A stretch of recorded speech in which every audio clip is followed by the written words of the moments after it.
মা হান্ডি আনতে বলে হান্ডি পোলাও বানাবে? না, আজকে কোনো পোলাও টোলাও না, আজকে আমি কিমা রাইস বানাবো। কিসের কিমা রাইস? সয়া বড়ির কিমা রাইস। মাটির হাঁড়িতে আজ শুধু পেট নয়, মনও ভরবে। চিকেন পোলাওও খেয়েছিস, ফ্রাইড রাইসও খেয়েছিস, এমনি পোলাওও খেয়েছিস, কিন্তু সোয়া বড়ির কিমা রাইস কখনো খেয়েছিস না। যখনই কিমা রাইসটা খাবি তখনই বুঝতে পারবি। না, এখন বলবো না, যখন খাবি তখন খাবি এক, আর স্বাদ পাবি আর এক। ও বুঝেছি। না, খাওয়ার পরেই বলবো। তুমি এখন তাড়াতাড়ি নাও, তোমার হাঁড়ি রইলো, তুমি তাড়াতাড়ি বানিয়ে ফেলো। আচ্ছা। শুনেই আমার লোভ লাগছে। কিমা রাইস। কিমা রাইস বানাবো। কিসের কিমা সেটা তো বুঝে গেছেন। স্বাদ অন্য পাবো কিনা সেটা খাওয়ার পরেই বুঝতে পারবো। দেখবি কেমন স্বাদ হবে সেইটাই দেখবি। এখন আমি বানাই, তখন খেয়ে বলবি। ও, কোনো দরকার লাগলে আমাকে ডাকবে। আচ্ছা। আসছি। আজকে তো আমি কিমা রাইস বানাবো, তার জন্য তো চাল লাগবে। আমাদের বাড়িতে একটু বাসমতি চাল ছিল, আমি সেই বাসমতি চালটাই দিয়ে করব। আর আপনাদের বাড়িতে যদি বাসমতি চাল নাও থাকে, যাদের ঘরে সরু চাল দিয়ে ভাত খান, সে চাল হলেও হবে, কোনো অসুবিধা হবে না। আমি এখানে 1 বাটি চাল নিয়েছি, চালটা ভিজিয়ে দেব। অল্প করে জল নিয়ে একটু ভালো করে চালটাকে আমি চটকিয়ে ভালো করে ধুয়ে নেব। চালটাকে ভালো করে চটকে ধুয়ে নিয়ে চলে এসেছি। এখন 30 মিনিট এটা ভেজানো থাক। যে চালটা আপনারা সরু চাল যেটা ভিজাবেন, সেটাও 30 মিনিট ভিজিয়ে রাখবেন, দিলে ভালো হয়। এখন আমি আসছি, এটা থাক। একটা কড়াই নিয়ে চলে এসেছি, কড়াইটা বসিয়ে দিলাম, আঁচটা জ্বালিয়ে দিলাম, কড়াইয়ের মধ্যে জল দিয়ে দিলাম। জলটা গরম হয়ে গেছে, এবারে দিয়ে দেবো Emami healthy and tasty soya বড়ি। ঢাকাটা তুলে নিলাম। সয়া বড়িটা ভালোভাবে মিশিয়ে নেব। 7 মিনিটের জন্য ঢাকা দিয়ে দিলাম। 7 মিনিট হয়ে গেছে, ঢাকাটা তুলে নিলাম। এবারে যাই, সয়া বড়ি গরম জলে আছে তো, কি করে চুপড়াবো, সেই জন্য সয়া বড়িটাকে ঠান্ডা জলে ধুয়ে নিয়ে আসি, তারপরে গিয়ে চুপড়াবো। সয়া বড়িগুলোকে ভালোভাবে ঠান্ডা জলে ধুয়ে নিয়ে চলে এসেছি, এখানে রাখি। তারপরে আমি ভালো করে সয়া বড়িগুলোকে চিপড়িয়ে নেব। এবারে সয়া বড়িগুলোকে ভালো করে চুপড়িয়ে নেব। দেখুন কতটা জুসি হয়, বেশ জুসি হয়। এতে আছে 5 কাদাম, হাই প্রোটিনের সঙ্গে পুষ্টি, ইমিউনিটি, গ্রোথ আর এনার্জি। আর এই Emami healthy and tasty soya বড়ি খুবই টেস্টি আর জুসি। সয়া বড়িগুলো চিপড়ানো হয়ে গেছে, এবারে মশলা বাটার পালা। অনেকগুলো মশলা বাটা আছে তো, তাই জন্য মিক্সিতেই বেটে নেব, শিলে এতগুলো পারবো না। সয়া বড়ি আছে আর মশলা আছে, মশলা হলে যেহেতু শিলে বেটে নিতাম, কিন্তু সয়া বড়িগুলো আছে, মিক্সিতে বাটা ভালো হবে, মিক্সিতেই বেটে নেব। প্রথমে দেব গরম মশলা, এখানে আছে লবঙ্গ, দারচিনি, ছোটো এলাচ, বড় এলাচ। এবারে কাঁচা লঙ্কা দিয়ে দিলাম।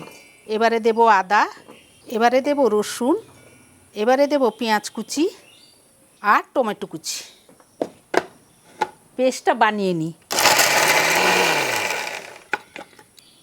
সুন্দর হয়ে গেছে পেস্টটা, আর ধুবো না। এই মিক্সিতে সয়া বড়িগুলো কিমা করে নেব। সয়া বড়িগুলো দিয়ে দিলাম।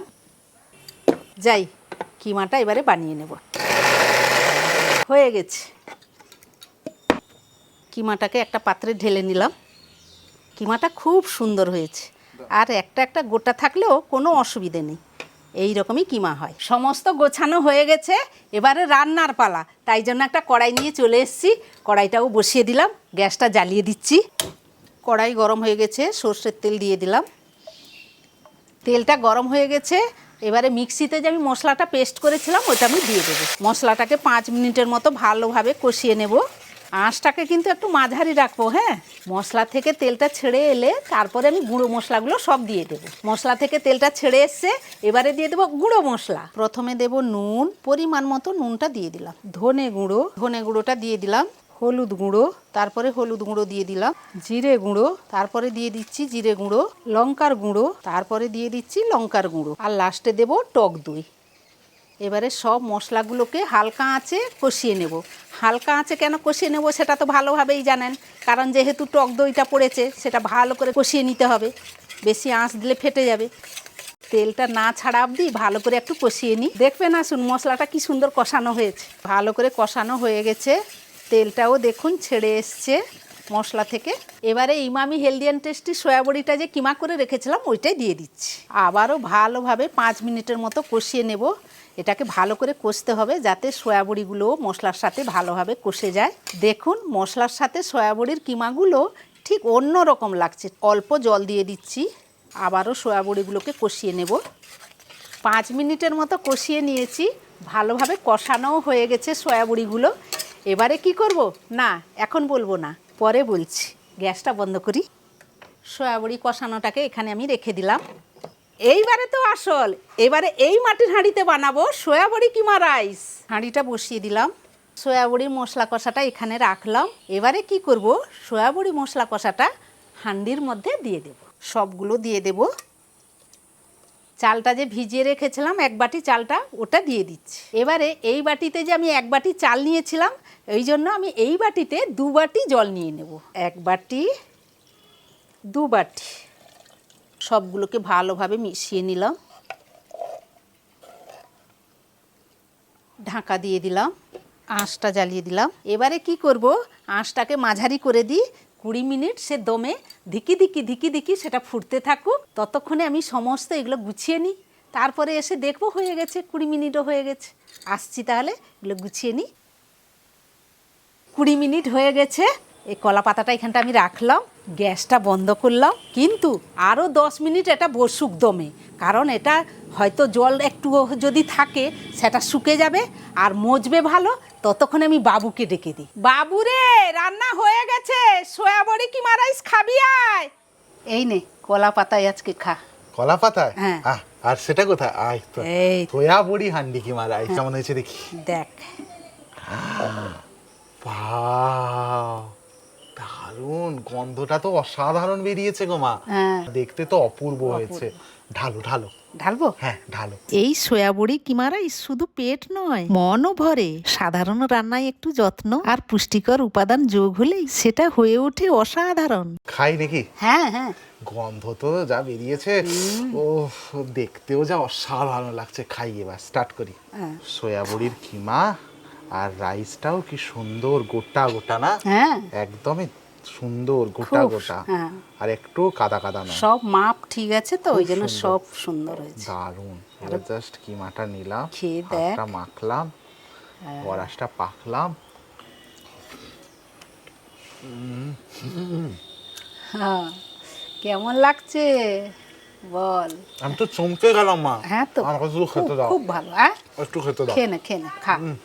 অসাধারণ গাইস, অসাধারণ। হ্যাঁ, সয়াবড়ি মনেই হচ্ছে না, কি এটা- মনে হচ্ছে সেটা আপনারা খেলেই বুঝতে পারবেন। একবার আপনারা ঘরে এটা করুন। হ্যাঁ, আর এই কিমাটা, সয়াবড়ির কিমাটা আপনারা খেলে কি মনে হবে আপনাদের মুখে সেটা বুঝে নয়, খেয়ে যান।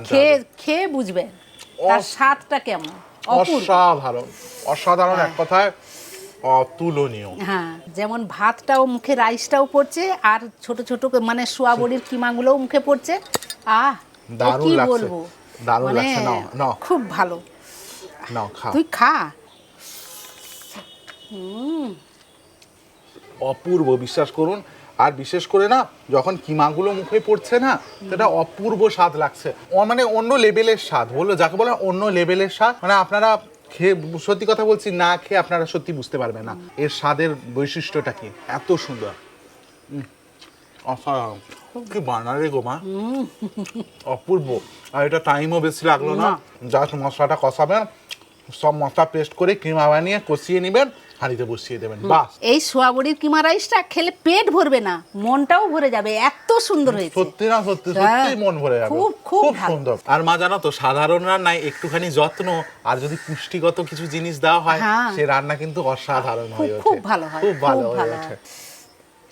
সয়াবড়িটা এতটা জুসি না, মানে বলার মতো না। হ্যাঁ।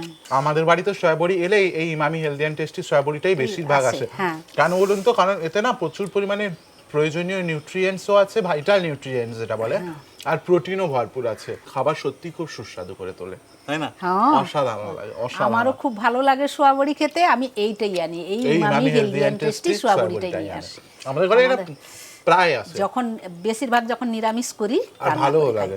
আর খেতেও খুব খুব স্বাদ তো। আমরা তো নানান রকম এতদিন পর্যন্ত সয়াবড়ির অনেক অনেক রেসিপি দেখিয়েছি। তাহলে ইমামি হেলদি অ্যান্ড টেস্টি সোয়াবড়ি দিয়ে বানানো আপনাদের প্রিয় ডিশ অবশ্যই কমেন্ট করে জানাবেন। তাহলে আর কোনো কথা বাড়াচ্ছি না, এখন জম্পেশ করে খাওয়া হবে, সবাই মিলে সপরিবারে মিলে খাবো, এক্সট্রা কোনো কথা না। তাই আজকের ভিডিওটা কেমন হলো অবশ্যই জানাবেন। আজকের জন্য এইটুকু।